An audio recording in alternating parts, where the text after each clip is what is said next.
ऋषि। और कौन सा संधि है ये?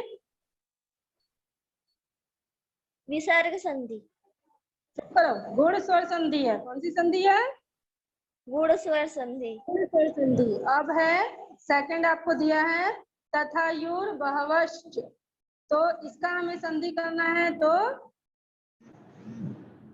तथा धन आयु धन बहवः च, ये संधि हो गया। और इसमें आपको दीर्घ स्वर संधि भी बोल सकते हो इसे, और विसर्ग संधि में भी ये आएगा। हम क्या लिखेंगे? विसर्ग, दीर्घ स्वर संधि या विसर्ग स्वर संधि बोल सकते हैं। फिर है पया निशांते पिबेत। अब निशांते का बताना है, तो निशांते का क्या लिखेंगे?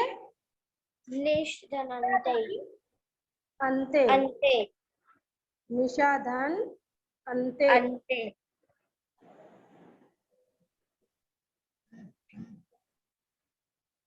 ये कौन सी संधि होगी? दीर्घ स्वर संधि। दीर्घ स्वर संधि। फिर दिया है आपको षष्ठम ग्रसितुम यच्छक्यम। यच्छक्यम का क्या हो जाएगा? यत धन शक्यम। ये कौन सी संधि हो जाएगी? व्यंजन संधि। व्यंजन संधि। अब आपको बोल रहा है एतेषु शब्देषु को भिन्ना, मतलब इसमें कोई ऐसा शब्द है जो बाकी शब्दों से भिन्न है, और उस भिन्न शब्द को हमें ढूंढना है। तो आपको दिया है संस्कृते, गम्यते, क्रियते, दृश्यते। कौन सा शब्द भिन्न है? गम्यते। नहीं, दृश्यते। संस्कृते होगा बेटा। गम्यते, क्रियते, दृश्यते एक ही कार्य के अनुरूप है, और संस्कृत शब्द जो है वो अलग है। फिर है क्रीडति, धावति, पिबति, ददति। क्रीडति। नहीं, ददति। धावती पिबती में एक ही क्रिया कर रहे हैं हम, और ददती में देने का हो रहा है, तो ददती जो होगा वो क्या हो जाएगा? अलग। फिर है पठंती, चलंती, धावंती, हसंती। इसमें क्या होगा? धावंती। हाँ, धावंती होगा। फिर है वर्धमान, वर्तमान, सेवमान, शक्तिमान।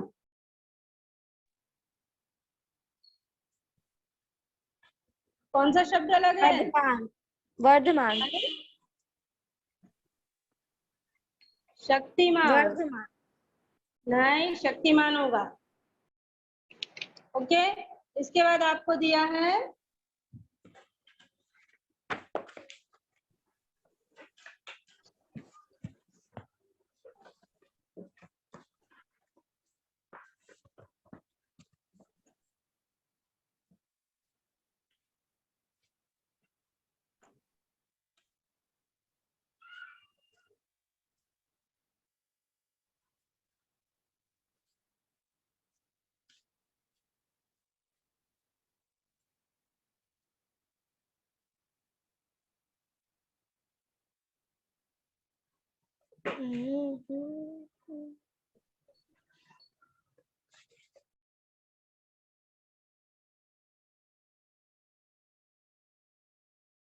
देखिए, इसके बाद है अधोलिखित श्लोकम पठित्वा प्रदत्त प्रश्नानाम उत्तराणि लिखत।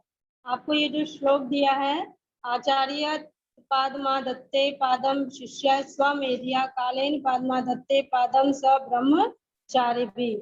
इसमें आपको क्वेश्चन पूछा है, इसके क्वेश्चन के आंसर हमको बताने हैं। तो ये सबसे पहला क्वेश्चन है कस्मात् पादम आदत्ते, किससे एक का चौथाई भाग की प्राप्ति होती है? तो किससे होता है? आचार्य। तो आंसर आ जाएगा आचार्य पादम आदत्ते।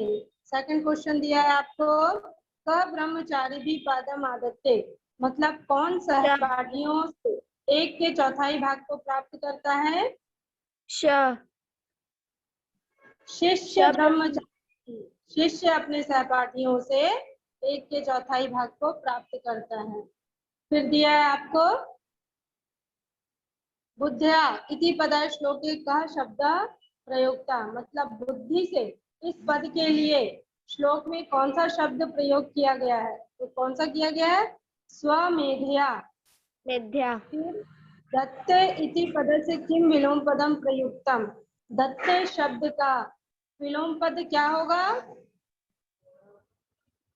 दत्ते का विलोम पद क्या बनाएंगे हम? मैम दत्ते मतलब दत्ते शब्द है बेटा, देना। दत्ते का मतलब लेना, हिंदी में, संस्कृत में नहीं पता। तो विलोम शब्द बनाइए। आदत्ते, नहीं देना। ओके, आदत्ते। दत्ते का यस विलोम मैम। शब्द क्या बनेगा? आदत्ते। आदत्ते। फिर चतुर्थांश इत्यर्थम क शब्द प्रयुक्त, चतुर्थ अंश, इस अर्थ में कौन सा शब्द प्रयोग किया गया है? चारिभी। पादम, कौन सा शब्द किया गया है? पादम। इसका होता पादम। है चरण या एक भाग को हम पादम कहते हैं। फिर है शिष्य इति कर्त पदस्य क्रियापदम किम, शिष्य कर्ता पद का क्रियापद क्या है?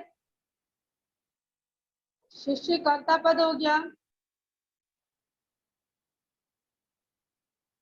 शिष्य। आदत्ते होगा, इसका मतलब होता है प्राप्त करता है या लेता है। दत्ते का मतलब होगा नहीं लेना या प्राप्त नहीं करना, तो उसका शिष्य, इसमें विलोम पद नहीं बता रही हूँ, इसमें शिष्य का जो कर्ता पद है वो शिष्य क्या कर रहा है? प्राप्त कर रहा है, तो यहाँ पर हम लिखेंगे आदत्ते। ओके, अब है आपको रिक्त स्थानानि पूर्यात्, स्वल्पम तथा बहवश्च विघ्ना, इसमें क्या आएगा? आयु, क्या आएगा? आयु। फिर दिया आपको दिनांते च दुग्धम डैश, क्या आएगा? क्या करते हैं हम? दिन के समय दूध को पीते हैं, तो यहाँ पर क्या आ जाएगा? पिबेत। पिबेत। थर्ड है डैश सुखम न अस्ति, क्या हो जाएगा? त्याग समम। त्याग सम। त्याग समम। फिर फिफ्थ है, सॉरी फोर्थ है केशांचिदपि डैश गम्यते, इसमें क्या आएगा? वस्तु नाम।